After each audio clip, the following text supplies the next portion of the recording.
Paz do Senhor, meus amados irmãos, estamos dando início a mais uma aula da Sala Abraão Digital. Estamos chegando aí ao finalzinho do nosso primeiro trimestre de 2023, onde estamos falando sobre avivamento, aviva a tua obra. E hoje estamos na lição de número 11, o avivamento e a missão da igreja. O texto áureo está lá em Marcos 16, 15 e 16, que diz: E disse-lhe: Ide por todo o mundo, pregai o evangelho a toda criatura. Quem crer e for batizado será salvo, mas quem não crer será condenado. É a ordem de Jesus, a grande comissão, pregar o evangelho.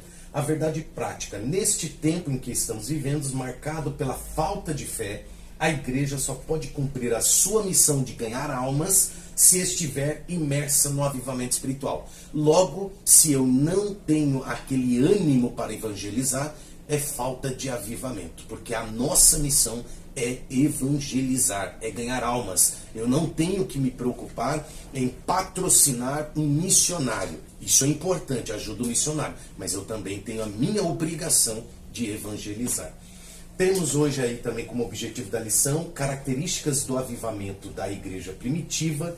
Avivamento nós vamos ver desde Atos capítulo 2, quando a igreja recebe o Espírito Santo, e de lá para cá esse avivamento, o avivamento espiritual para proclamar o evangelho sobre o poder do alto, e o avivamento ele repercute em evangelismo e missões. E junto disso temos os dons espirituais e o dunamis, que em grego, dunamis quer dizer o poder do Espírito Santo. Aí nós temos tópicos das lições para dar um norte, que vamos ver o avivamento após a ressurreição de Cristo, e o avivamento na missão da igreja local e também missões transculturais. Palavra-chave não poderia ser outra, é missão. O que significa missão? Temos o contexto geral e o cristão. No contexto geral, uma empresa ela tem a sua missão. O que seria uma missão? É um encargo, é uma incumbência, um propósito, é uma função específica que se confere a alguém para fazer algo. É um compromisso, um dever, uma obrigação a executar. Vamos trazer essa palavra missão para o meio cristão? É propagar o evangelho através da igreja. O missionário é aquele que tem a missão de divulgar a fé. É o que se dedica a pregar e levar sua crença religiosa para diversos lugares, espalhando a palavra do Senhor. Tópico 1, o avivamento após a ressurreição de Cristo. Por que é importante entrarmos nessa questão? Porque quando Cristo Jesus morreu, os discípulos estavam tristes, estavam desanimados. É o que vai dizer aqui, Marcos capítulo 16 e o versículo 10. A Bíblia vai falar assim, olha, eu vou ler o 9. E Jesus, tendo ressuscitado na manhã do primeiro dia da semana, os discípulos não sabiam que Jesus havia ressuscitado. Apareceu primeiramente a Maria Madalena.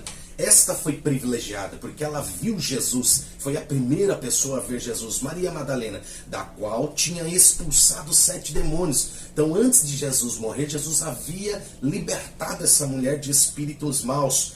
E partindo essa mulher que viu que Jesus havia ressuscitado, anunciou àqueles que tinham estado com ele, ou seja, ela foi anunciar aos discípulos que Jesus havia ressuscitado. Porém, ela os encontrou tristes e chorando. Então veja, os discípulos não sabiam que Jesus havia ressuscitado e estão agora tristes e chorando. E ouvindo eles que Jesus vivia e que tinha sido visto por ela, por quem? Por Maria Madalena, eles não acreditaram. Pasmem os senhores, andaram com Cristo Jesus por mais de 3 anos, viram os milagres, sabiam que ele ressuscitaria, mas agora eles estão tristes e não creram que Jesus havia ressuscitado. E depois o próprio Cristo manifestou-se em outra forma a 2 desses seus discípulos que iam a caminho para o campo. E indo estes, anunciaram também a outros, mas esses outros discípulos também não creram. É por isso que o tópico da lição vai mostrar o desânimo dos discípulos. Eles não creram que Jesus havia ressuscitado, até que Jesus então aparece a ele, é o subtópico 2, a aparição de Jesus aos discípulos. Nesse momento Jesus se mostra a eles, conversa com eles, se alimenta com eles. E aí então eles passam a crer que Jesus havia ressuscitado. E aí Jesus dá a incumbência para eles. Está tudo em Marcos aqui 16, Jesus dando orientações. E aí a gente percebe o seguinte, Jesus falando para ele assim, olha, ide por todo mundo e pregai o evangelho a toda criatura. É o chamado a grande comissão. Jesus determinando os discípulos que não era para ficar chorando quietos ali no canto deles, era para agora eles propagarem o evangelho, né, a toda criatura. E Jesus chega a falar para eles que eles seriam usados para curar os enfermos, para libertar os cativos, propagando as boas novas de salvação.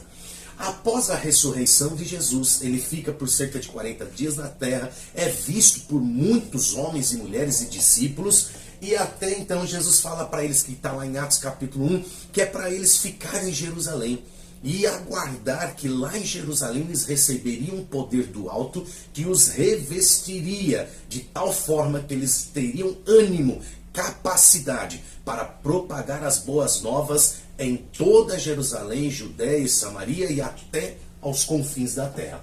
Com esse ânimo, e aí acontece em Atos capítulo 2, eles são batizados no Espírito Santo, e ali Pedro, vendo aquela situação, começa a pregar, e na pregação de Pedro, 3.000 almas se convertem ao Senhor. Em Atos capítulo 4, verso 44, nós vemos que Pedro ainda pregando também numa outra situação, cerca de 5.000 almas. Isso é avivamento, isso é poder de Deus. Avivamento é poder de Deus, é revestimento do Espírito Santo na vida do crente para fazer a obra de Deus com ousadia. Um homem, uma mulher de Deus avivado, ele é diferente quando ele fala, quando ele prega, porque ele é usado por Deus, revestido pelo Espírito Santo, é usado nos dons espirituais. O Senhor Deus confirma, é o que Jesus fala lá no final de Marcos, que ele confirmaria esse mistério, esse ministério na vida dos discípulos, e ele confirma na nossa vida também.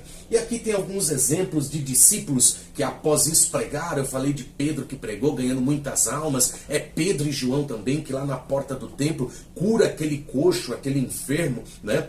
E fala para ele, eu não tenho prata, eu não tenho ouro, mas tudo que eu tenho te dou, em nome de Jesus Cristo, levanta e anda, e aquele homem levanta e ele é curado imediatamente. Então veja que os discípulos são usados com ousadia, na unção do Espírito Santo. Está lá em Atos capítulo 3, versículo 6 em diante, ou melhor, no capítulo 3, verso 1, a gente já vê esse episódio de Pedro curando esse enfermo em o nome do Senhor Jesus. É interessante que aqui em 16:11 a gente vê também Paulo em Filipos. Paulo está pregando o evangelho em Filipos, já cheio do Espírito Santo, e se depara com uma moça que era uma escrava, e ela era usada pelo inimigo para adivinhar o futuro das pessoas. Alguns homens se aproveitaram disso e começaram a ganhar dinheiro através dela. E essa mulher, quando vê Paulo por alguns dias, começa a seguir Paulo e dizer que ele era um homem de Deus, e Paulo de fato era. E enxergou que não era ela que falava aquilo, mas um espírito maligno na vida dela. Paulo então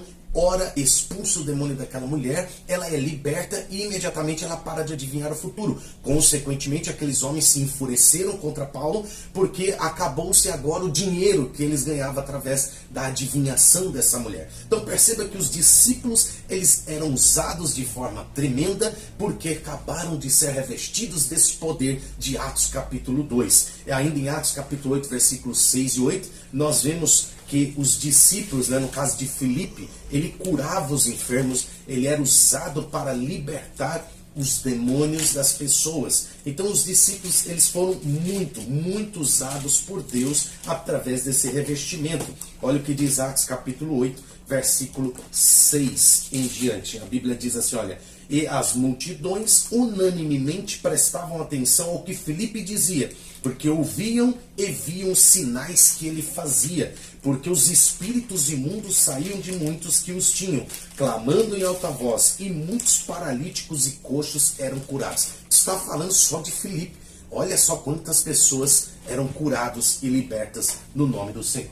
Pois bem, vamos para o tópico 2 e 3, que eu juntei eles para a gente entender melhor. Aqui eu vou falar da missão local e a missão transcultural. Então nós temos aqui em Atos capítulo 1, Jesus falando, olha, ficar em Jerusalém e depois nós vamos partir para a Judéia, Samaria, até os confins da terra. Nós temos aqui esse mapa que eu coloquei, e aqui mostra Jerusalém, eles indo para a Judéia, Samaria e até os confins da terra. Essa era a grande comissão, a ordem de Jesus. O que seria missões? Nós temos missão local, nacional, transcultural e mundial. É um breve resumo, só para a gente entender. Quando a Bíblia fala de missão local, seria lá em Atos capítulo 1, versículo 8, quando a Bíblia fala em Jerusalém. Onde seria isso? Na sua cidade. Então a gente pode fazer missão aqui onde eu moro, no meu bairro, na minha rua, na minha vizinhança. Essa é a missão local. Nacional, quando faz dentro do nosso país, aí parafraseando o texto bíblico, na Judéia. Transcultural, na Samaria, superando preconceitos. É possível pregar ainda neste país a um povo, para outras culturas, porque principalmente no Brasil, que existem pessoas de outros países que moram aqui. É possível pregar o Evangelho, uma transcultural e mundial, até os confins da terra, pregar no mundo inteiro. E existe uma frase, e é muito comum nas igrejas a gente ouvir assim: a nossa igreja é uma igreja missionária. Se a gente parar para pensar nesse termo, ele é redundante, é um pleonasmo. É a mesma coisa que eu falar subir para cima, descer para baixo, e eu falar que a igreja missionária é a mesma coisa, é um pleonasmo. Por quê? Porque toda igreja, obrigatoriamente, ela tem a sua missão de ganhar almas para Jesus. Então, se eu falo de igreja, é igual missão. Não tem como falar que a minha igreja é uma igreja missionária. Não, a minha igreja é igreja. E ponto final. Porque igreja já tem que fazer o seu papel de missão. Por isso que eu falei, se uma igreja é igreja, é óbvio que ela é missionária. Se eu estou dizendo que a minha igreja é missionária, então porque ela está deixando de cumprir o seu papel e a sua missão. E um versículo que vai massacrar a nossa vida individual como cristão é 2 Coríntios capítulo 5, versículo 18 em diante. A gente tem costume de falar assim: olha, eu contribuo para missões, eu oro para missões, e aí eu ajudo um missionário. Mas e você, tem sido missionário? Eu tenho sido missionário? A gente tem feito a obra do Senhor como deveria, pregar o Evangelho? Porque não basta eu financiar um missionário e acreditar que agora eu estou fazendo missão. Não, a missão é individual. Se eu estou financiando um missionário, glória a Deus, porque Deus me deu condições, eu quero ajudar um missionário no campo de batalha. Mas eu também tenho minha responsabilidade de ganhar almas, ainda que eu não possa ir para outro país, mas na minha vizinhança, na minha família, é possível eu ganhar alma sim. É o que diz 2 Coríntios: ora, tudo provém de Deus, que nos reconciliou consigo mesmo por meio de Cristo. Estávamos perdidos, mas Deus nos reconciliou através de seu Filho Jesus Cristo. E nos deu o quê? O ministério. O ministério é serviço, é trabalhar. Ministério do que, Senhor, que o Senhor nos deu? Da reconciliação, a saber que Deus estava em Cristo reconciliando consigo o mundo.